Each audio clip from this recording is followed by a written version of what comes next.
नारायणं नमस्कृत्य नरं चैव नरोत्तमं देवीं सरस्वतीं व्यासं ततो जयमुदीरयेत्।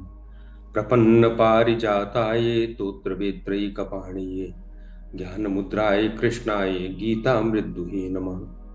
वसुदेवसुतं देवं कंसचाणूरमर्दनं देवकी परमानंदम कृष्णम वंदे जगद्गुरुम। आज हमारा दैनिक जीवन में गीता पर जो चर्चा हम लोग करते हैं हर रविवार को, उसका आज 65वां उद्बोधन है, 65वां सत्र है। अभी तक हम लोगों ने गीता के 9वें अध्याय के 27वें श्लोक तक पे चर्चा कर ली थी और आज हम लोग 28वें श्लोक से शुरू करेंगे। 28वां श्लोक शुरू करने के पहले 26 और 27 श्लोक जो हमने बात की थी, 26 में कहा था भगवान ने, पत्रम पुष्पम फलम तोयम यो मे भक्त्या प्रयच्छति तदहम भक्त परिहृतम अस्नामि प्रियतात्मना। जो कोई भक्त मेरे लिए प्रेम से, चाहे पत्र हो, पुष्प हो, जल हो, जो भी मुझे भक्ति भाव सहित अर्पण करता है उसको मैं स्वीकार करता हूं। और 27वें में कहा था, यत करोसि यद अस्नासि यद जुहोसि ददासि यद तपस्सि कौन्तेय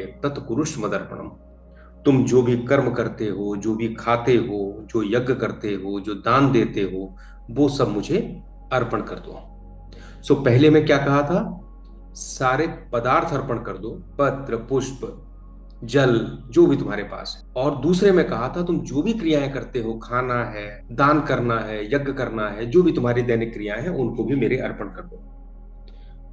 हम लोगों ने पहले भी चर्चा की थी कि जो संसार है, इससे हमारा संबंध दो ही चीजों से है, या तो पदार्थ से या क्रिया से। इसके अलावा कोई संबंध नहीं। या तो हम कर्म करते हैं, या पदार्थ को इकट्ठा करते हैं, पदार्थ के ऊपर काम करते हैं, या कोई क्रिया करते हैं। तो भगवान ने 26वें और 27वें श्लोक में दोनों चीजें भगवान को अर्पित करते हुए संसार में व्यवहार करने की बात कही है। अब इससे क्या होगा, भगवान कहते हैं 28वें श्लोक में, शुभाशुभ फलैरेवं मोक्ष से कर्म बंध नहीं, संन्यास योग युक्तात्मा विमुक्तो माम उपेस्यसि। भगवान कहते हैं इस प्रकार तू शुभ अशुभ फल देने वाले कर्मों के बंधन से मुक्त हो जाएगा और अपने आप को तूने संन्यास योग से संतुलित किया, मुक्त हुआ, तू मुझको प्राप्त हो जाएगा। शुभाशुभ फलेरेवं मोक्ष से कर्म बंधने ही, शुभ और अशुभ फल देने वाले कर्मों के बंधन से मुक्त हो जाएगा। संन्यास योग युक्तात्मा, संन्यास योग से अपने आप को युक्त करके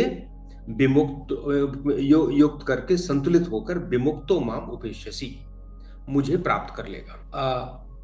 भक्ति योग में वही बात आई है जो पहले भी कुछ बार आ चुकी है, अलग अलग शब्दों में। भगवान ने कई बार एक ही बात को विधि और निषेध दो तरीकों से भी कहा है। विधि निषेध मतलब एक बार उसको अफर्मेशन किया है, उसका निगेशन किया है। क्यों?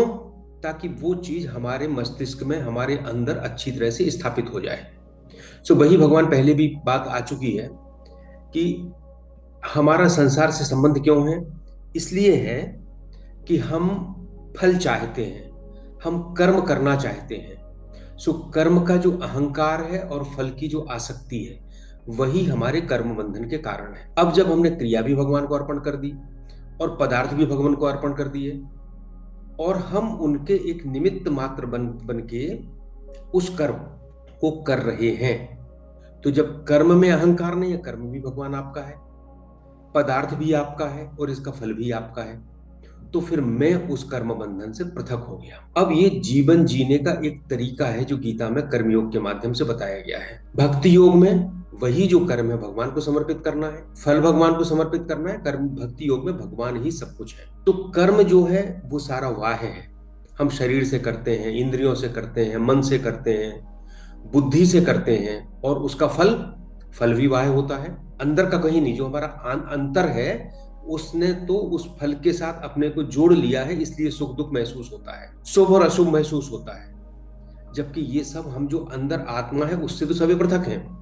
तो भगवान कहते हैं कि जब तुम अपने आप को उससे अलग कर लेगा, ये सब मुझे समर्पित कर देगा, तो शुभ और अशुभ दोनों फलों के बंधन से तुम मुक्त हो जाएगा। अब एक छोटी सी चीज है अशुभ से तो ठीक है, शुभ का बंधन क्या है? हम जब किसी कोई कामना करते हैं, हम स्वर्ग जाना चाहते हैं, ब्रह्मलोक जाना चाहते हैं, उसके लिए जो कर्म करते हैं, यज्ञ करते हैं, दान देते हैं कि हमको ये पुण्य प्राप्त हो, धर्मशालाएं बनवाते हैं, अस्पताल बनवाते हैं पुण्य प्राप्त करने के लिए, वो पुण्य हमें सुख की लालसा में बांधते हैं। सो बंधन वो भी है। जैसे अशुभ का बंधन मान लीजिए लोहे की बेड़ी है, तो शुभ का बंधन भी सोने की बेड़ी है। बेड़ियां दोनों है, बंधन दोनों है। अब जब हम भगवान को अर्पण करेंगे तो अशुभ काम तो होना बंद हो जाएंगे, अशुभ काम तो भगवान को अर्पण करेंगे नहीं। लेकिन जो शुभ काम है, पुण्यदायक काम है, वो हम करेंगे। वो त्याज्य नहीं है, त्यागना नहीं है। लोगों की मदद करना, और जो मैंने बात की आपसे, अस्पताल है, विद्यादान करना, त्याग करना, इन सब को त्यागना नहीं है। लेकिन इनका उद्देश्य अब सुख प्राप्त करना नहीं होगा, बल्कि भगवान की प्रसन्नता के लिए अर्पण करना होगा। क्योंकि सुख प्राप्त करना होता तो हमें स्वर्ग मिलता, उस कामना से हम करते, और स्वर्ग मिलता तो वो भी एक बंधन है। उसमें भी जब पुण्य खत्म हो जाते तो मृत्यु लोक में वापिस आना पड़ता, क्योंकि मृत्यु लोक है ही इसलिए कर्मयोनि है कि हम इसमें अपना कल्याण कर सकें। हमारे में जन्म जन्मांतर के जो संस्कार हैं, जिसके कारण हम अपने आत्म स्वरूप को नहीं समझ पा रहे हैं, इस प्रक्रिया के माध्यम से अपने पदार्थ और क्रियाओं को भगवान को अर्पण करके अपने आप को संसार से पृथक भगवान का अंश अनुभूत कर सके। जो शुभ फल है, शुभ कर्म है, वो भी हमें करना है, लेकिन वो निष्काम भाव से करते हुए फल तो मिलेगा। उनका फल किसी का नहीं रुकेगा, ये तो प्रकृति का नियम है, लेकिन हम फल में आसक्त नहीं होंगे। तो शुभ फलैरेवं मोक्ष से कर्म बंधने, ये तुम्हारा बंधन नहीं रहेगा। इनको स्वीकार कर लेंगे, जैसे आते हैं वैसे। भगवान आगे कहते हैं, संन्यास योग युक्तात्मा विमुक्तो माम उपेष्यसि। अब संन्यास योग क्या है इसमें? देखिए, गीता में जो शब्द जिस परिस्थिति में आता है उसके अर्थ कहीं कहीं बदल जाते हैं। यहाँ भक्ति का प्रकरण चल रहा है, भगवान भक्ति की बात कर रहे हैं, 7वें अध्याय से लेकर 12वें अध्याय तक। अभी हम 9वें अध्याय पर हैं। तो यहाँ संन्यास का अर्थ है कि हम फलों में जो कर्मों में हमारा अहंकार है और जो हमें फलों में आसक्ति है, उसका त्याग कर देना, यही संन्यास है।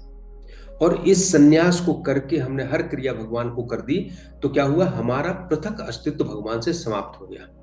पृथक अस्तित्व ही हमारा इसलिए है क्योंकि हम संसार में काम कर रहे हैं, क्रिया कर रहे हैं, और पदार्थों में हमारी आसक्ति है। तो जब हमने अर्पण कर दिया तो हमारा पृथक अस्तित्व समाप्त होने का अर्थ है कि हम भगवान से युक्त हो गए। अब जो कुछ है वो केवल ईश्वर है, वो केवल भगवान है। विमुक्तो माम उपेष्यसि, मुझे प्राप्त हो जाएगा कर्म बंधनों से मुक्त होकर। एक और नियम है, जो कर्ता होता है वही भोक्ता होता है। जो करता है वही उसका फल भोगता है, चाहे अच्छा हो चाहे बुरा हो। जब हम कर्ता ही नहीं बचे तो फिर फल के भोक्ता भी नहीं बचे। विमुक्तो माम उपेष्यसि। 29वां श्लोक, समूहम सर्वभूतेषु नामे द्वेष्वेस्ति न प्रियः ये भजन्ति तु मां भक्त्या मयि ते तेषु चाप्यहम्।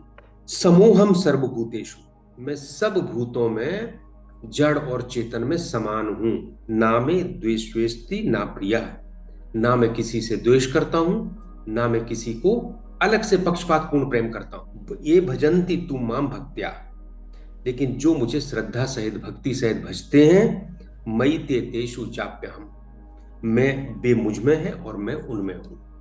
तो पहले तो हम देखें समूहम सर्वभूतेषु, ईश्वर सब में समान है। ऐसा नहीं होता है कि चींटी छोटी है तो ईश्वर का अंश चींटी में कम है या हाथी में ज्यादा है। एक पाप करने वाला व्यक्ति है और एक संत है। ऐसा नहीं है कि ईश्वर का अंश पापी में कम है और संत में ज्यादा है, नहीं। भगवान ने अपनी तरफ से ऐसा कोई विभाजन नहीं किया। समूहम सर्वभूतेषु, आपका दुश्मन है तो उसमें भी वही परमात्मा है जो आप में है और जो आपके मित्र में है। कोई पक्षपात नहीं है। ना मैं द्वेष्वेस्ति ना प्रिय, अब ना मैं द्वेष करता हूं ना मैं पक्षपातपूर्ण प्रेम करता हूं। तो जो संसार का नियम है, कर्म का नियम, वो कर्म का फल तो सबको अपना अपना भोगना पड़ेगा। ऐसा नहीं हो सकता है कि कर्म करें और उसका फल ना मिले। कर्म करेंगे, वो संचित होगा, प्रारब्ध बनेगा, समय आने पर फल देगा, फल भोगना पड़ेगा। ये संसार का नियम है। परंतु फिर क्योंकि भगवान किसी से द्वेष और पक्षपात नहीं करता, जो है वो नियम के अनुसार चलना पड़ेगा। लेकिन फिर भगवान कैसा है, इसको हम एक उदाहरण से समझें। जैसे हमारे शरीर के अंग हैं, सिर भी है, पैर भी है, हाथ भी है, सब कुछ है। अब हम ये नहीं कह सकते हैं कि साहब मेरा सिर तो विचार करता है तो सिर बहुत महत्वपूर्ण है, और मेरा पंजा तो जमीन पर रहता है इसलिए पंजा बहुत गंदा है, तो मैं सिर को महत्व दूं और पंजे को ना दूं। ऐसा नहीं हो सकता। अगर पंजे में दर्द होगा, पैर में दर्द होगा, तो हम सिर को भूल जाएंगे, क्योंकि हमारे लिए पैर और सिर समान है। दोनों के काम अलग अलग है, दोनों की स्थिति अलग अलग है। सो भगवान के लिए जितने भी प्राणी हैं वह उनके ही हैं। भगवान के लिए दूसरा तो कोई है ही नहीं, सब कुछ भगवान है। जब भगवान ही सब कुछ है तो वो किससे द्वेष करेगा और किससे प्रेम करेगा? क्या आप कह सकते हैं मैं अपने दाहिने हाथ से ज्यादा प्रेम करता हूं, बाएं हाथ से कम प्रेम करता हूं? संभव ही नहीं है। ना किसी से द्वेष ना प्रेम, सबके लाभ समोहम सर्वभूतेषु। अब आप प्रकृति में देख लीजिए, सूर्य निकला, सूर्य ने प्रकाश दिया, तो सूर्य के प्रकाश देने के बाद सूर्य के लिए कोई पक्षपात नहीं है। चींटी के लिए भी वही प्रकाश है और हाथी के लिए भी वही है, मनुष्य के लिए भी वही है। उसी प्रकाश में हम अपनी क्रियाएं करते हैं, उनके लिए हम खुद जिम्मेदार हैं। सूर्य जिम्मेदार नहीं है, उसने तो समान रूप से सबको सब कुछ दिया है। बादल वर्षा करते हैं, तो जहां वर्षा होती है वहां ऐसा नहीं हो सकता है कि एक जहां वर्षा हो रही है वहां एक के सिर पे गिरे दूसरे के सिर पे ना गिरे, सबके लिए समान है। अब वो वर्षा एक माली के लिए अच्छी हो सकती है और कुम्हार के लिए खराब हो सकती है, ये उन दोनों का अपना अपना कर्म है। एक घड़ा बना रहा है, एक कहानी हम लोग पढ़ा करते थे जब बचपन में थे, कि एक व्यक्ति की दो पुत्रियां थी, एक का विवाह हुआ जो माली का काम करता था और एक का विवाह हुआ जो घड़े का काम करता था। तो दोनों मायके में आई, तो पिता से चर्चा हुई, तो माली वाली जो माली से ब्याही थी उस लड़की ने कहा कि पिताजी ऐसी प्रार्थना करो कि अच्छी बारिश हो तो हमारा बगीचा अच्छा हो जाए। तो जो कुम्हार का काम करने वाला था उसकी पत्नी ने कहा, पिताजी ऐसी प्रार्थना मत करना, हमारे तो सारे घड़े गल जाएंगे, खराब हो जाएंगे। तो बारिश होगी तो चाहे वो बगीचा हो चाहे कुम्हार का अभाव हो, दोनों पर समान होगी। अंतर कोई द्वेष और कोई वो नहीं, हमारे कर्मों के अंतर्गत फल अंतर आए। तो कर्म फल के दंड की बात कैसे हुई फिर? जब द्वेष और वो नहीं है तो कर्म फल का दंड कैसे मिलेगा? देखिए, सूर्य का प्रकाश तो सब जगह है, भगवान तो समान है, पर अगर कहीं बादल आ जाएगा तो वहां पे सूर्य का प्रकाश आना बंद हो जाएगा। सूर्य की गलती नहीं है। तो हमारे जो कर्मों का बादल है, हमारी जो विषयों में आसक्ति है, वो बादल जब बीच में आ जाता है तो वही हमें लगता है कि भगवान तो हमसे दूर हो गया और हमें अपने कर्मों का दंड भोगना पड़ रहा है। पर ईश्वर को अगर देखेंगे तो वो सम है, ना उसका किसी से द्वेष है ना किसी से प्रिय है। पर अब और देखिए, ये भगवान का जो स्वरूप है ब्रह्म का, इस संसार का, ये समझना आवश्यक है। जब ये हमारी बुद्धि में जाएगा, बुद्धि से हमारे अंतर में जाएगा, तब हमारे कर्मों में प्रतिलक्षित होगा। जो हम दिन में चिंता करते हैं, क्रोध करते हैं, ये सब चीजें जब हमारे मन में आएंगी तो उन चीजों में बदलाव आना प्रारंभ होगा, हम भगवान की तरफ चलना प्रारंभ करेंगे। आगे भगवान कहते हैं ठीक है भाई, मैं सब जगह सम हूं, किसी से द्वेष नहीं करता, किसी से पक्षपातपूर्ण प्रेम नहीं करता, परंतु ए भजंती तू माम भक्त्या मयिते तेषु चाप्यहम्। परंतु जो मेरा भजन करते हैं मैं उनमें हूं और वो मुझ में है। अब बात आती है तो क्या भैया जो भजन करते हैं उसमें परमात्मा नहीं है क्या? अभी तो आप कह रहे थे सब जगह सम है, आप कहते हैं जो भजन करता है। दोनों बातें सही है।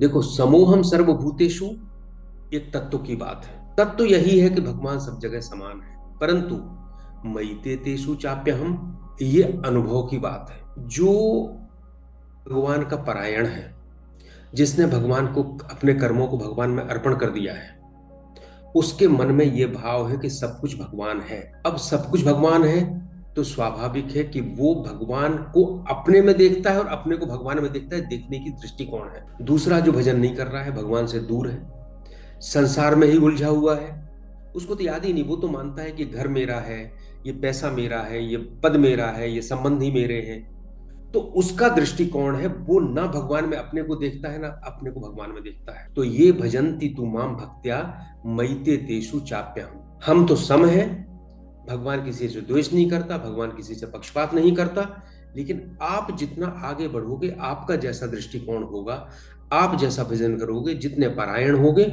उस हिसाब से भगवान की उपस्थिति आपको अनुभव होना प्रारंभ होगा। दो तीन उदाहरण इसके भी हम लोग लेते हैं। हमने सूर्य के प्रकाश की बात की थी और कहा था सूर्य सम है। जब हमारे कर्मों का, हमारी विषय की आसक्ति का बादल आ जाता है तो सूर्य का प्रकाश मिलना बंद हो जाता है। ये सृष्टि का नियम है और हमें कर्मों का फल भोगना पड़ता है। अब एक और उदाहरण लीजिए, सूर्य के प्रकाश में हमने एक लकड़ी का पटिया रख दिया तो नीचे प्रकाश आना बंद हो जाएगा, और हमने एक कांच रख दिया तो क्या होगा? सूर्य का प्रकाश यथावत आएगा। और हमने एक लेंस रख दिया। लेंस कौन सा? जिसको हम हिंदी में कहते हैं उत्तल लेंस, कॉन्वेक्स लेंस।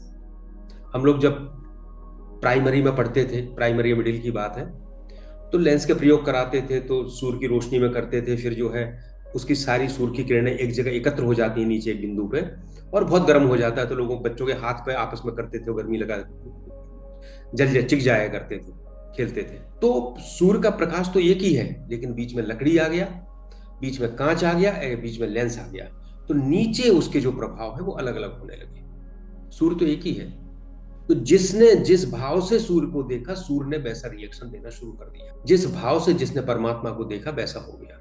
दूसरा उदाहरण लें, पूरी पृथ्वी में पानी तो है, लेकिन पानी दिखेगा कहां? जहां कुआं खुदेगा वहां कुआं में पानी दिखना शुरू हो जाएगा। तो हम ये नहीं कह सकते कि कोई पक्षपात हुआ है, भाई कुआं खोदा है इसलिए पानी मिल गया, आपने नहीं खोदा तो नहीं मिला। भगवान ने तो सब जगह दिया पानी। एक तीसरा उदाहरण लेते हैं, जिसको ठाकुर रामकृष्ण परमहंस जी कहा करते थे कि ठंड का समय है, अब आपने आग जला ली, तो आग का ताप तो चारों तरफ जाएगा, जो बैठेगा उसको आग का ताप मिलेगा, उसको अच्छा लगेगा।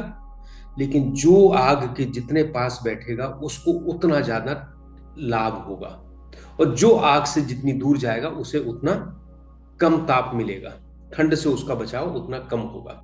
सो परमात्मा सम है, परमात्मा पक्षपातपूर्ण नहीं है, परंतु जो भजन करते हैं, जो परमात्मा के पास बैठते हैं, जो सूर्य रूपी परमात्मा के बीच से अपना खराब कर्म रूपी बादल, आसक्ति रूपी बादल हटा लेते हैं, उनको उतना ज्यादा मिलता है। सो इस सृष्टि के नियम को समझने का प्रयास करें।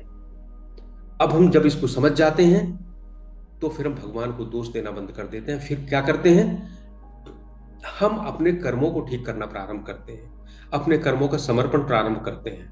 और जब हम ये प्रारंभ करते हैं तो हम एक आध्यात्मिक मार्ग की ओर जाते हैं। भगवान ने रामचरितमानस में भी कहा है, तदपि करहि सम विषम व्यवहारा। यद्यपि मैं सम और विषम व्यवहार करता हूं, क्या व्यवहार नहीं करता हूं, एक्चुअल व्यवहार करता हुआ लगता हूं। भगत अभगत हृदय अनुसारा। भगत और हमारे भगत हैं, और जो भगत नहीं है उनका जैसा हृदय होता है, उनका जैसा भाव होता है, उसके अनुसार ये प्रतीत होता है, जबकि भगवान सम है। इस नियम को हमें अपने अंदर में बिठाना है। तीसरा, अपि चेत सुदुराचारो भजते माम अनन्य भाग, साधुरेव समन्तव्यः सम्यक व्यवसितो हि सः। अब ये बड़ी अच्छे दो श्लोक आते हैं इसके बाद में, जो थोड़ा सा हमारे बुद्धि में भ्रम पैदा कर देते हैं। हम लोगों ने 7वें अध्याय में एक श्लोक देखा था। वो श्लोक कहता था, ना माम दुष्कृतिनो मूढ़ा प्रपद्यन्ते नराधमा मायया परिहृत ज्ञाना आसुरम भावम आश्रिता। उन भगवान ने कहा था कि जो आसुरी भाव में होते हैं, दुष्कृत करते हैं, मूढ़ हैं, वो नराधम हैं, वो मेरे पास नहीं आते। और हम सामान्य रूप से यही देखते हैं। वह तो संसार में उलझा है, अपना जो भी बुरे कर्म है वो कर रहा है, लोगों को परेशान कर रहा है, प्रकृति को बिगाड़ रहा है, भगवान के पास नहीं जा रहा है। तो जब हमने 7वें अध्याय में नामाम दुष्कृतनो मूढ़ा नराध प्रपद्यन्ते नराधमा की बात की थी, तो हम सब ने बुद्धि से स्वीकार कर लिया था, बिल्कुल सही है। और संत कौन है? वो है संत जो बैठा हुआ है, जो संत की बात ही अलग है। लेकिन भगवान यहाँ बिल्कुल अलग बात कहते हैं, अपि चेत सुदुराचारो भजते माम अनन्य भाग। यदि महादुराचारी भी एकनिष्ठ होकर मेरा भजन करे, अपि चेत सुदुराचारो, अत्यंत दुराचारी, भजते माम अनन्य भाग, एकनिष्ठ होकर मेरा भजन करे, एकाग्र होकर मेरा भजन करे, दूसरे अनन्य, अन्य नहीं, हमारे ऊपर ही पूरी तरह आश्रित हो जाए, साधु रेव समन्तव्य, उसे साधु मानना चाहिए। क्यों? सम्यक व्यवसितो ही सहा, क्योंकि उसने एक दृढ़ निश्चय कर लिया है भगवान से जुड़ने का। देखिए, पहले जो श्लोक था वो उसकी सामान्य प्रवृत्ति बताता है। अगर 1,00,000 दुष्कृति होंगे, पापात्मा होंगे, तो उनमें से एक को छोड़कर 99,999 की प्रवृत्ति तो यही होगी कि वो भगवान की बात ही नहीं करेंगे, उनकी तरफ आएंगे ही नहीं। सो पहले श्लोक था वो भी ठीक था कि नामाम दुष्कृतनो मूढ़ा प्रपद्यन्ते नराधमा, ये मेरी तरफ नहीं आते हैं। लेकिन अगर हमने ये कह दिया तो मनाही हो गई, अब कभी नहीं आ सकते क्या? भगवान ने अपना दरवाजा बंद कर दिया? नहीं, भगवान का दरवाजा बंद नहीं होता है। अब भगवान कहते हैं, यदि वो मेरा भजन करने लगता है और ये निश्चय कर लेता है, तो दुराचारिणी सुदुराचारी, सांगो पांग, ऊपर से नीचे तक दुराचार ही दुराचार करता है और वो बदलने का प्रयास करता है, दृढ़ निश्चय करता है, तो साधु रेव समंत, भगवान कहते हैं तुम उसको साधु मानो। ये संस्कृत का जो वाक्य है ये आज्ञात्मक है, तुम्हारे ऊपर नहीं है कि तुम मानो या नहीं मानो। भगवान कहते नहीं, तुम उसको मानो। इसको हम थोड़ा सा समझने का प्रयास करें। देखो, जितने समाज होते हैं जो कानून से चलते हैं वो सारे दंड, वो अपराधी को माफ नहीं करते, दंड देते हैं। हम जितने पुराने समय में थे उतने कठोर दंड दिए जाते थे। इतिहास देख लीजिए आप, गलतियों पर कठोर से कठोर दंड होते थे। जैसे जैसे समाज सभ्य होता जाता है वो इस बात को मानता है कि अपराध, कोई अपराधी हमेशा के लिए नहीं होता। अपराध किसी परिस्थिति में होता है, किसी मनोदशा में होता है और उस मनोदशा को सुधारा जा सकता है। तो ये जो समाज जब प्रगति करता है, जब भक्ति के मार्ग पर बढ़ता है, जब विवेक के मार्ग पर बढ़ता है, जब धार्मिक होता है, तो वो सुधरने की गुंजाइश देता है। इसलिए अब हम जेलों को जेल नहीं कहते, हम सुधार गृह कहते हैं कि सुधार कर रहे हैं हम इनमें, क्योंकि कोई ऐसा नहीं है जो पापी से पापी हो जिसमें सुधरने की संभावना ना हो। और भगवान भक्ति के मार्ग से इस सुधरने की संभावना को खुला रखते हैं और कभी भी ऐसी स्थिति किसी भी पापी के जीवन में आ सकती है। हमने पौराणिक कथाएं देखी है, वाल्मीकि जी अपने परिवार के जीवन यापन के लिए लूटपाट का काम करते थे। सप्तऋषियों को बांध दिया और कहा तुम्हारे पास जो है हम सब छीन लेंगे। सप्तऋषियों के पास तो वैसे भी कुछ नहीं था, पर उन्होंने कहा ठीक है, तुम केवल एक चीज करो कि तुम हमें लूट तो लोगे, मार डालोगे, कुछ भी करोगे, लेकिन तुम जाके अपने परिवार से पूछो कि जो कर्म तुम कर रहे हो क्या इसमें तुम्हारे परिवार, इसके फल भोग में परिवार भी हिस्सेदार है। तो वाल्मीकि जी को लगा कि क्यों नहीं होगा, क्योंकि हम उनका पालन पोषण करते हैं। जब घर गए, पूछा, तो परिवार ने कहा भाई आपका उत्तरदायित्व है कि आप मेरा पालन पोषण करो, आप जो कर्म करते हो उसके फल के लिए हम कैसे भागीदार हो सकते हैं। वाल्मीकि जी की आंखें खुल गई और इतने बड़े आदि कवि और संत हुए। एक परिस्थिति थी जिसमें उनको संत का सानिध्य मिला, एक परिस्थिति थी जिसमें उनको ये भाव आ गया कि मैं जो कर रहा हूं वो गलत है और उनके लिए कोई विरोध नहीं था। इसके बाद भगवान ने उनको उसी तरह से अपना लिया। अजामिल, एक ऐसी स्थिति आई कि मृत्यु का भय आया, उस भय से भी अगर भगवान की तरफ चला गया तो भगवान का दरवाजा उसके लिए बंद नहीं था। सदन कसाई की इसी तरह से एक कहानी आती है, कई तरह की कहानियां इस तरह से हमारे पुराणों में आती हैं, क्योंकि अगर भगवान ने दरवाजा बंद कर दिया होता तब तो पूरा विश्व ही दो भागों में बट गया होता, जिसके लिए भगवान का दरवाजा खुला है और जिसके लिए नहीं खुला है। पर अभी आगे बात आएगी कि केवल सोचने से नहीं है, क्या करना है उसको, कैसे भगवान उसको अपनाते हैं। सो साधु रेव सा मंतव्य, तो भगवान का कहना है कि किसी के भूतकाल को देखकर तुम उसके बारे में कोई धारणा मत बनाओ, उसके वर्तमान को देखो। सामान्य रूप से हमारा समाज बहुत नेगेटिव है। अगर कोई सेठ दान करने लगेगा तो हम कहेंगे अच्छा, पूरे संसार को लूट लिया, ढोंग कर रहा है दान करने का, लेकिन हमें नहीं पता, हो सकता है वो अंदर से बदल चुका हो। कोई नेता, कोई अधिकारी अच्छा काम करने लगे तो पूरा समाज उसको सामान्य रूप से विश्वास नहीं करेगा, उस पर कहेगा अरे इसने तो जीवन भर ये किया है, ये क्या करेगा। और इसके विपरीत अगर कोई शुरू से सन्यास का भेष धारण किए है और वो गलत काम भी करता है, तब भी समाज उसके, अरे भाई इसका तो भेष बहुत अच्छा है, ये तो खराब काम गलत नहीं कर सकता, गलत भी है तो उसके लिए भी कुछ ना कुछ तर्क निकाल लेंगे। कितने बाबा हैं जो हत्या करके, बलात्कार करके जेलों में पड़े हैं और आज भी बाहर निकलते हैं तो लोग उनको हाथ जोड़ के उनके लिए सामने खड़े हैं। कितने लोग हैं जो सनातन धर्म के पुरुषार्थ और भगवान की कृपा से अलग जाके चमत्कारों की बात कर रहे हैं, टोने टोटके की बात कर रहे हैं, पैसे लूट रहे हैं, लेकिन उनके सामने लोग हाथ जोड़ के खड़े हैं, क्योंकि इन दोनों में हमें भेद समझना पड़ेगा। सो साधु रेव सा मंतव्य, भगवान कहते हैं अगर पहले कुछ भी उसका रहा हो लेकिन आज वो अगर साधु बन गया है, एक ट्रांजैक्शन फेज है, हो सकता है उसके कुछ संस्कार बचे हों लेकिन भगवान से जुड़ा है तो वो संस्कार भी समाप्त हो जाएंगे। उसको मानो, उसको प्रोत्साहित करो, उसको आलोचना मत करो, उसको ऐसा मत करो कि आ रहा है और आप उसकी आलोचना करके उसको फिर पुराने उसमें धकेल दो। अपिचेत सुदराचारो भजते माम अनन्य भाग साधुरेव समंतव्या। अब अनन्य भाग कैसे है, केवल नाटक नहीं करना है, सम्यक व्यवस्थितो ही सहा, सम्यक रूप से व्यवस्थित हो गया है। देखो दो चीजें होती हैं, एक तो होता है बुद्धि से कोई काम करते हैं और एक होता है हम अपने अंदर से उस काम को करते हैं। जैसे एक नाटक के पात्र में मैंने भाग लिया और उसमें जो मेरा साथी कलाकार है उसने पिता का रोल किया, तो मैं जब नाटक करूंगा उस समय तक ये मानूंगा बुद्धि से कि ये मेरा पिता है, और सारा व्यवहार वैसे ही करूंगा जैसा पिता के साथ किया जाता है, क्योंकि नाटक चल रहा है। लेकिन बाहर आ जाएंगे तो हम फिर दोनों मित्र हो जाएंगे। लेकिन जो मेरा पिता है वह मेरे अंदर से पता है, मेरे अंदर बैठा हुआ है कि ये मेरे पिता हैं। उनके लिए मुझे सोचने की आवश्यकता नहीं, नाटक करने की आवश्यकता नहीं है, क्योंकि उसकी स्वीकृति मेरे अंदर से है। सो भगवान से जुड़ना, एक तो बुद्धि से जुड़ना, जो हमारा नाटक है कि हम कुछ समय के लिए बैठ गए और मैंने कहा मैं भगवान से जुड़ गया, और दूसरा जो अंदर से भाव है कि मैं भगवान का हूं, भगवान मेरे हैं, और उससे जो जुड़ाव है। देखो, बुद्धि से जो जुड़ाव है उसमें विस्मृति हो सकती है, उसमें भूल सकते हैं, पर जो मेरा स्वयं से जुड़ाव है, अंदर से जुड़ाव है, कर्ता ही जुड़ गया, क्रिया नहीं जुड़ी, कर्ता ही जुड़ गया, और कर्ता मेरे होने का भाव। क्या आप कभी भूलते हैं कि मेरा खुद का अस्तित्व है, अपना खुद का अस्तित्व है? हम कभी नहीं भूलते, क्योंकि मुझे अपने अस्तित्व के ऊपर अखंड विश्वास है। और जब चीज अखंड विश्वास से आती है तो वो सम्यक व्यवस्थितो ही सह। भक्ति में कर्ता महत्वपूर्ण है, कर्मयोग में क्रिया महत्वपूर्ण है, ज्ञान योग में विचार महत्वपूर्ण है। चूंकि यहाँ भक्ति योग की बात चल रही है, तो सम्यक व्यवस्थितो ही सह, अपने अंदर से ही वो पूरी तरह से भगवान में जुड़ गया, तो वो उसको हमें साधुरेव समन्तव्य। अब एक छोटी सी बात और आती है, जैसे पहले भी बात की कि कर्म का तो नियम है, वो कैसे होगा? बिल्कुल होगा। भगवान से जुड़ने से आप अपने प्रारब्ध कर्मों के फल भोग से नहीं बच सकते। फिर क्या होगा? केवल इतना होगा कि जो फल भोग आएगा आपके सामने, अच्छा बुरा, उसको भोगने के लिए हमारे अंदर शक्ति होगी।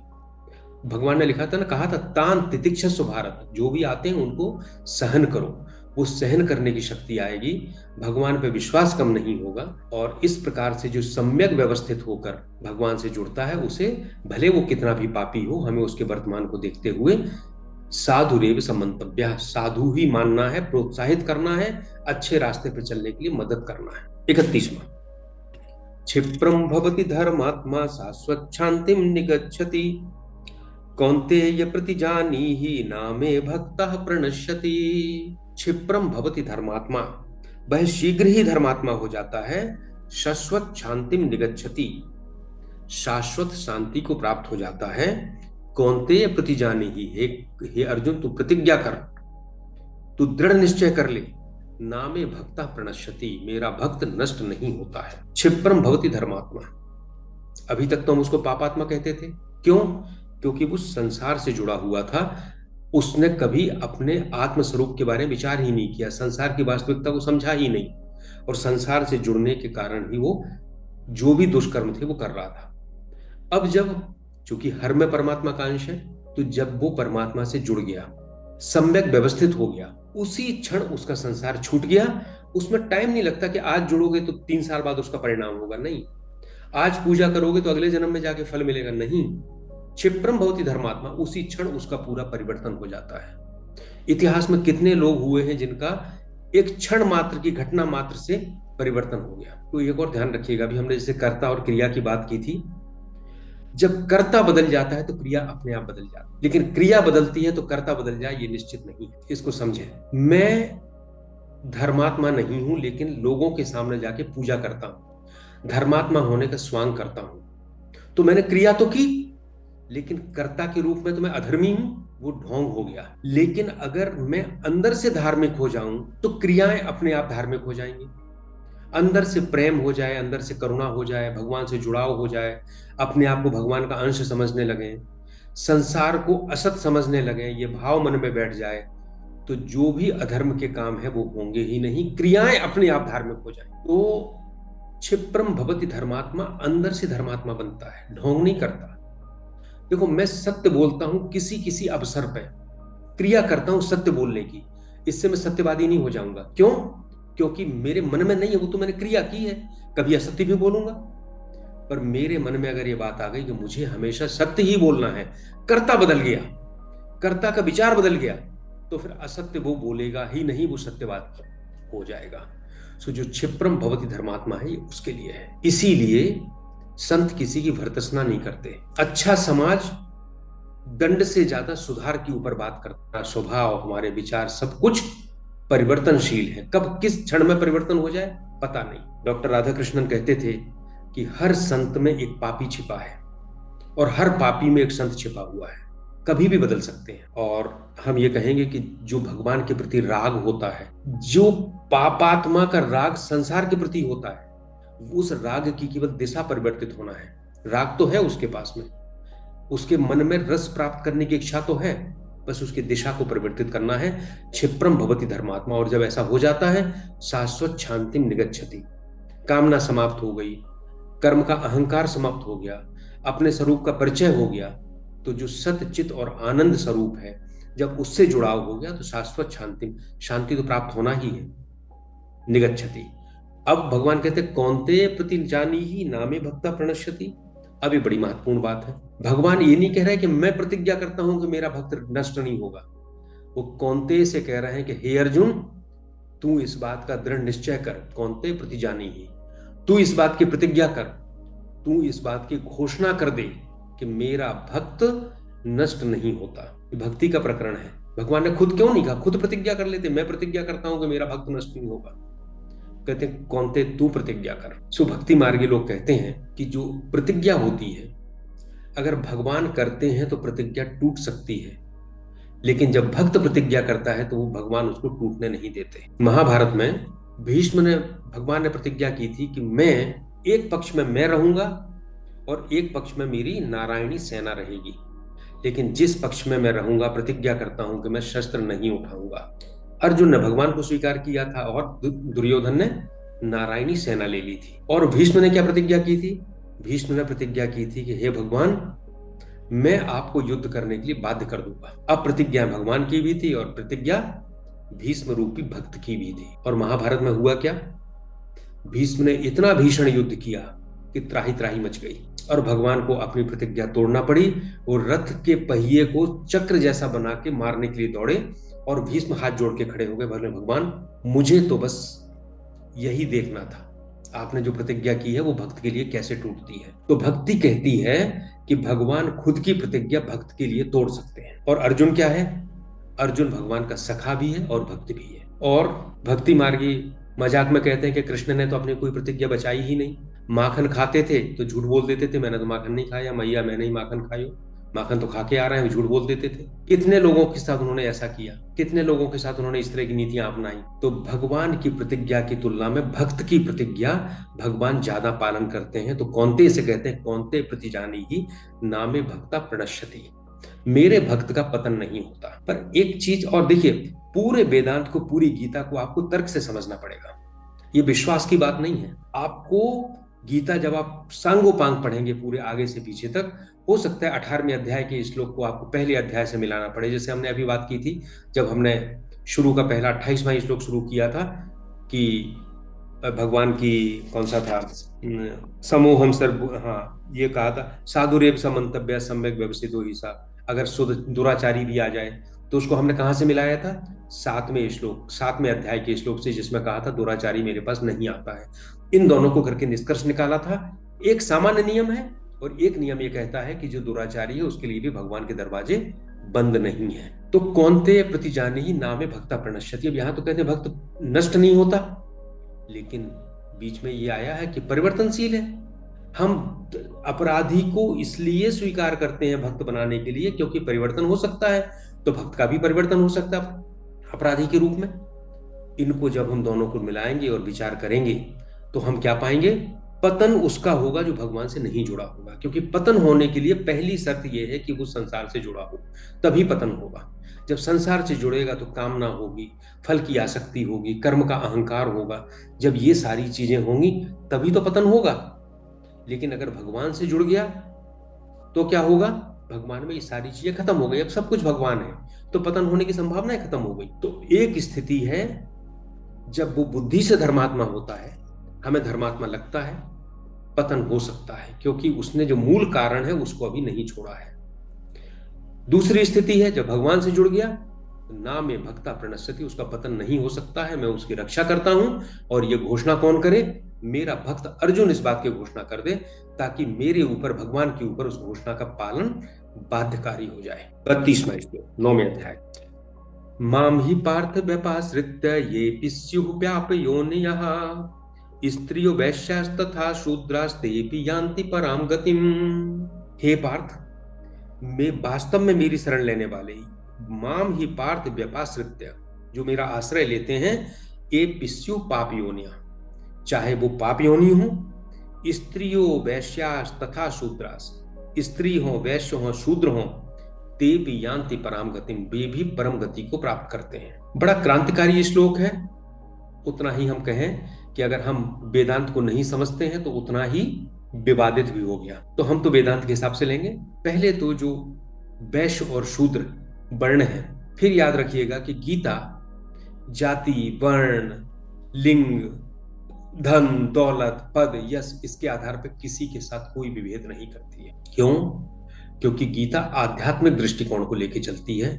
तो जब भी हम वैश्य, शूद्र, ब्राह्मण और क्षत्रिय की बात करते हैं तो भगवान ने पहले भी कहा गुण कर्म विभागशः, गुण और कर्मों के अनुसार हमने इनके विभाग के हो गए हैं, विभाग हैं। जिसकी जैसी प्रकृति होती है उसका वैसा वर्ण होता है। तो भगवान यहाँ कहते हैं कि स्त्री हो, वैश्य हो, शूद्र हो या पाप योनि हो, इन सभी के लिए शरण लेना चाहे वो सर्वोच्च गति को प्राप्त होते हैं। तो बड़ा क्रांतिकारी है, क्योंकि हमने जो अपने धर्म का जो सामाजिक स्वरूप बना के रखा है, उसने क्या किया? समाज के एक वर्ग को उपेक्षित कर दिया, उनको मंदिरों में प्रवेश देने से मना कर दिया, उनको छुआछूत में से अलग कर दिया। परिणाम यह हुआ कि उनको लगा मेरे पास तो उद्धार का कोई तरीका ही नहीं है, और इसीलिए हमारे देश का इतना पतन हुआ, क्योंकि हमने समाज के एक बड़े हिस्से को शिक्षा से वंचित कर दिया, सम्मान से वंचित कर दिया, धर्म से वंचित कर दिया। उनको उनके दिमाग में ऐसी बात भर दी कि उपेक्षा ही उन्होंने स्वीकार कर ली हमेशा के लिए। लेकिन भगवान बड़ी क्रांतिकारी बात करते हैं। दो का उदाहरण दिया है, किसी के लिए मेरे दरवाजे बंद नहीं है। तो एक एक करके हम बात करें पाप योनियां। अब हम अगर परंपरागत रूप से देखेंगे तो हम कहेंगे पाप योनि वो है जो, उनको हम समाज के निम्न वर्गों के लोगों की भी बात कर सकते हैं, पर नहीं, गीता ये नहीं कहती। गीता क्या कहती है? पाप योनि वो है जिनके स्वभाव से ही पाप करने में जिनकी प्रवृत्ति है। यह एक स्वतंत्र शब्द है, पाप योनि। कई लोग ऐसे होते हैं जिनके जन्म जन्म के संस्कार ऐसे हैं कि जो चाहे या ना चाहे, तुलसीदास जी कहते हैं ना कि जो खल होता है वो बिना किसी कारण के भी लोगों की हानि करता है। तो ऐसे जो पाप योनि है वो, और हम पहले भी बात कर चुके हैं, जो सुदूराचारी है वह भी आता है तो क्षिप्रम भवति धर्मात्मा। तो भगवान कहते हैं पाप योनि वाले भी अगर सुधरना चाहते हैं तो उनको भी परम गति की रास्ता बंद नहीं हुआ है। और अब हम अगर समाज के रूप में लें तो स्त्रियों को हमारे पिछले 1000-2000 साल में तो कभी सम्मान नहीं दिया गया। उनको घर का काम करना, बच्चों का पालन पोषण करना, लोगों की सेवा करना, विद्या से वंचित कर दिया। ये सारी चीजें भगवान श्री कृष्ण के समय में भी, जब उनका अवतार था उस समय भी ये सामने थी, तो उन्होंने स्त्री का नाम लिया। वैश्य को समाज ने कहा तुम धनोपार्जन करो, वो व्यापार करता था, उसके पास ये समय नहीं था कि वो पूजा पाठ दिन भर बैठ के करे, समाज ने उसके लिए ऐसी व्यवस्था दी थी। शूद्र के लिए बहुत सारी सामाजिक बाधाएं थी, ग्रंथ पढ़ नहीं सकता था, विद्या प्राप्त नहीं कर सकता था, समाज से उपेक्षित था, मंदिर में जा नहीं सकता था। लेकिन भगवान ने इन सब उपेक्षित लोगों को एक साथ लेके कहा कि किसी के लिए भी मेरे दरवाजे बंद नहीं है। और वेदांत तो पाप योनि की बात ही नहीं करता, कोई पाप योनि नहीं है। दूसरे धर्म कहते हैं कि आदम और हव्वा ने एक पाप किया था जिससे वो यहां उनकी संतान पैदा हुई। वेदांत कहता नहीं, हम पाप की संतान नहीं है। शृण्वन्तु विश्वे अमृतस्य पुत्रा, घोषणा करता है ऋषि कि हम तो अमृत के पुत्र हैं, ईश्वर के अंश हैं।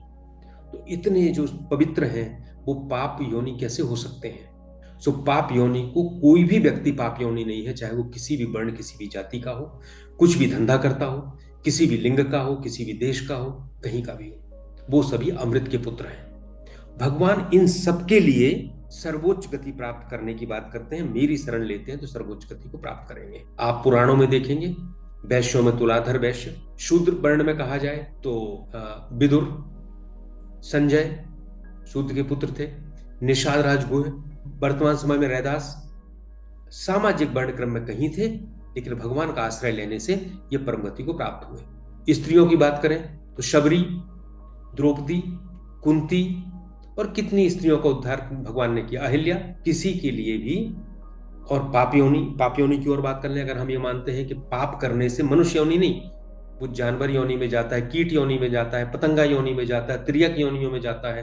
तो गज और ग्राह की कहानी, गजेंद्र, जटायु क्या है, इनका उद्धार भगवान ने किया, इनकी भले भी कोई भी योनि रही हो।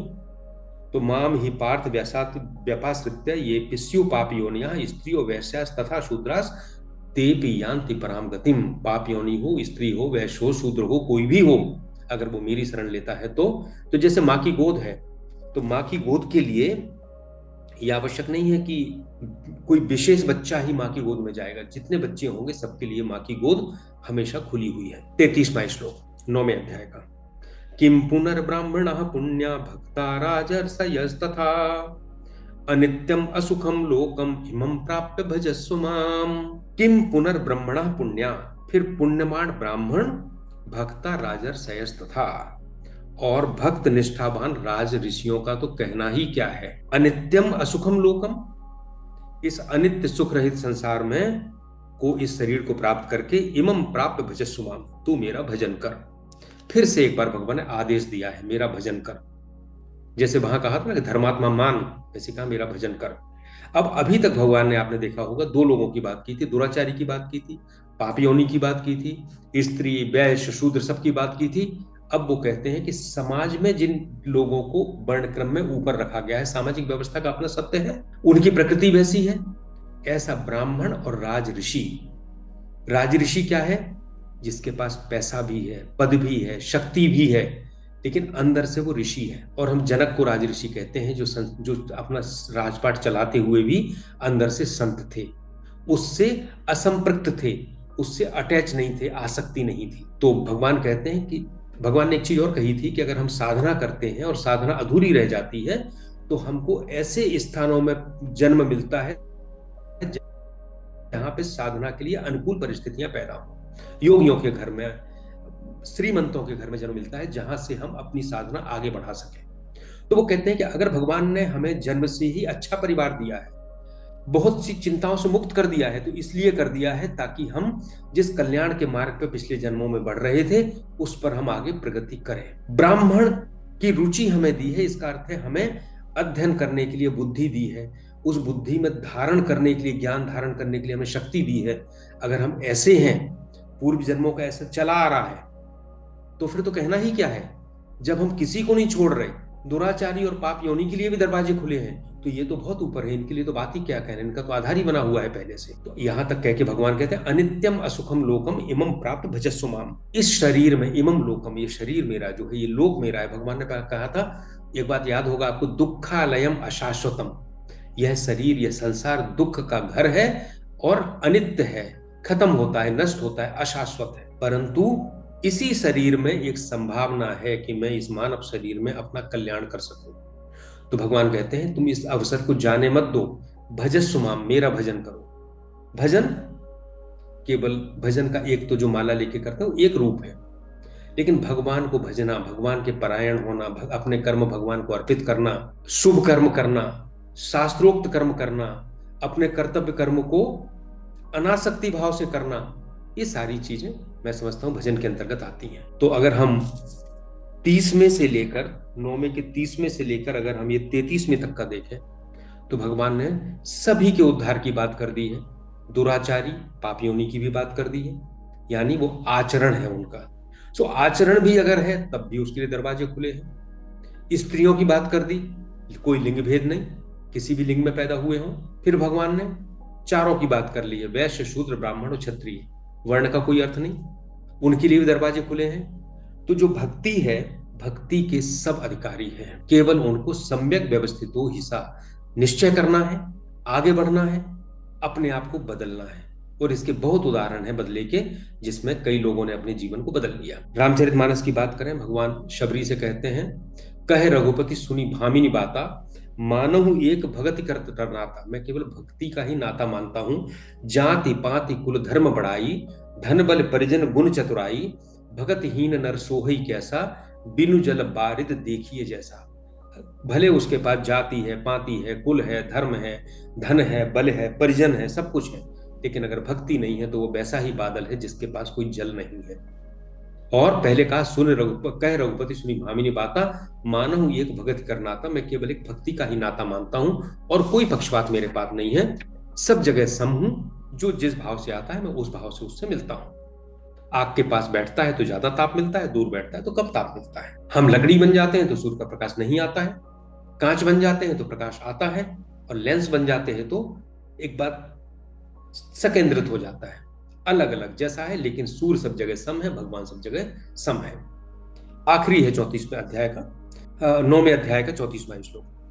अब भगवान ये सब कहने के बाद, सबको सारे मार्ग खोलने के बाद कहते हैं, मन मना भव मद भक्तो मद्याजी माम नमस्कुरु मामे वैश्यस्य युक्तेवम आत्मानं मत परायण। मन मना, मुझ में मन लगा, मद भक्तो मेरा भक्त मन, मद्याजी मेरे लिए ही यज्ञ कर, माम नमस्कुरु मेरे लिए नमस्कार कर, मामे वैश्यस्य युक्तेवम आत्मानं मत परायण। इस प्रकार संतुलित होकर तू मेरे पास आ जाएगा, मेरे में लीन हुआ। मन मना भव, मेरे मन वाला भव बन। हम किसी के मन वाला कैसे बनते हैं? जिससे मेरा अपनापन होता है, जिससे मेरा प्रेम होता है। बच्चे के साथ जाते हैं, मेरा मन तो है कि मैं मीठा नहीं खाऊंगा, पर बच्चा कहता है कि नहीं मुझे तो गुलाब जामुन खाना है, तो हम क्या कहते हैं, उसके मन जैसे हो जाते हैं। हाँ बेटा तूने कहा, चलो गुलाब जामुन खा। मेरा मन भले नहीं था, पर उसको दिखाने के लिए मैं भी खा लेता हूं। उसके मन जैसा बन गया। तो क्या ऐसा अपनापन प्रभु में, ईश्वर में हो सकता है? उससे हमारा अखंड संबंध है। तो उसके मन वाला होना, कि जो भगवान तूने किया उसके लिए मैं सहमत हूं, जो तेरी इच्छा है वो मेरी इच्छा है। मन मना भव, मद भक्तो भक्त बनना। ईश्वर मेरा है, मैं ईश्वर का हूं, इसमें बहुत डिटेल, बहुत हम लोग कई बार बात कर चुके हैं। मद्याजी, मैं जो भी क्रियाएं करता हूं, जो भी यज्ञ करता हूं, वो भगवान को समर्पित करता जाऊं। सो मन मना भव में जो सतोगुणी होते हैं, वो उनका मन भगवान में समर्पित जल्दी होता है। जो रजोगुणी होते हैं वो क्या करते हैं, वो सारी क्रियाओं को समर्पित करते हैं। और जो उससे भी नीचे होते हैं वो माम नमस्कुरु, भगवान कहते हैं मुझे नमस्कार करो। तो ऐसा नहीं है कि हम हर क्षण भगवान को नमस्कार भगवान, ऐसा तो नहीं करते। पर नमस्कार क्या है? ये जो संसार में मुझे जो कुछ मिला है, शरीर मिला है, बुद्धि मिली है, इसके लिए हर क्षण मेरे मन में कृतज्ञता रहे भगवान के प्रति। वो कृतज्ञता का भाव, जब तक हम भगवान से सुख सुविधा मांगेंगे तब तक, मतलब मेरा अस्तित्व है, मैं मांग रहा हूं, तो भगवान से जुड़ाव कहां हुआ? लेकिन जैसे ही हम निष्काम होते हैं, हमारा अहम समाप्त होता है, पूर्ण शरणागति हो जाती है, तो माम नमस्कुरु, शरणागति हर समय कृतज्ञता का भाव। मामे वैश्यस्य युक्तेवम आत्मानं मत परायण। शरीर इंद्रिया मन सब हमने भगवान में युक्त कर दिया। मत परायण, परायण मतलब होता ध्येय, सर्वोच्च ध्येय। मत परायण, मैं ही तुम्हारा सर्वोच्च ध्येय बन जाऊं। ईश्वर को हमें प्राप्त करना है इस संसार में रह के। और हम कह सकते हैं कि हम अगर ईश्वर को प्राप्त करना चाहते हैं तो बड़ा साधारण नियम है, हम जिसको प्राप्त करना चाहते हैं हमें उस जैसा बनना पड़ता है। ब्रह्म को प्राप्त करना है तो ब्रह्म जैसी बनने का प्रयास करना होगा। हमें बदमाशों के गिरोह में शामिल होना है, बदमाशी करना शुरू कर देंगे, बदमाश अपने पास आ जाएंगे। कहते हैं कि एक शहर में एक अपराधी को और एक संत को भेज दो, कुछ ही देर में संत अपने संत स्वभाव के लोगों से जुड़ जाएगा, अपराधी अपराधी स्वभाव के लोगों से जुड़ जाएगा। तो जब हम भगवान से जुड़ने की बात करते हैं तो हमें भगवान जैसा बनना पड़ेगा। सो हमारी अहंकार में केंद्रित चेतना है, अपने को सब कुछ समझा है। जब हम उस समर्पण कर देते हैं, शरणागति की बात करते हैं, तो फिर हम भगवान जैसे बनते हैं। हमें भगवान जैसा सम बनना है, पक्षपात रहित बनना है, हमें आलोचना विहीन बनना है। हमें जैसे भगवान सुधार का अवसर देते हैं, हमें भी ये संसार में लोगों को सुधार का अवसर देना है। कोई अच्छे मार्ग पर चल रहा है तो उसे प्रोत्साहित करना है। ये सारे काम हम जब करते हैं, ये सारे ईश्वर के गुण हैं। तो हम ईश्वर जैसे बनने का प्रयास करते हैं, ईश्वर से हमारा जुड़ाव होता है। तो भगवान ने इसमें क्या कहा? मन मना भव मद भक्तो मद्याजी माम नमस्कुरु। मेरी जो भी शक्तियां हैं, बौद्धिक शक्ति है, मन की शक्ति है, क्रियात्मक शक्ति है, वो सभी भगवान की तरह भगवान की तरफ केंद्रित करना है। तो जब ऐसा हो जाएगा तो मामे वैश्यस्य युक्तेवम आत्मान मत परायण, इस प्रकार संतुलित होकर तुम अपने में, मुझ में लीन हो जाएगा। 9वां अध्याय बहुत महत्वपूर्ण है, इसको कहते हैं राजविद्या राजगुह्य योग। और राजविद्या, राजाओं की विद्या, क्योंकि इसी विद्या के माध्यम से राजा लोग तमाम कठिनाइयों में, जो राजर्षि होते थे, वो तमाम जीवन के झंझावातों में अपना कर्तव्य कर्म किया करते थे। और एक बात है, राजविद्या का मतलब ये भी है जो बहुत गोपनीय है, जो समझ में नहीं आती है लोगों की। गोपनीय तो नहीं, आप समझेंगे गीता को तो बहुत सरल है, हर चीज आपको अपने जीवन में करना है। और गीता पढ़ने से बुद्धि में आएगी तो बाद में अंदर भी उतरेगी। तो 9वां अध्याय इस प्रकार से आज पूरा होता है। ओम तत्सत इति श्रीमद्भगवद गीतासु उपनिषत्सु ब्रह्म विद्यायां योग शास्त्रे श्री कृष्णार्जुन संवादे राजविद्या राजगुह्य योग नाम नवमो अध्याय समाप्त। श्री कृष्णार्पणमस्तु।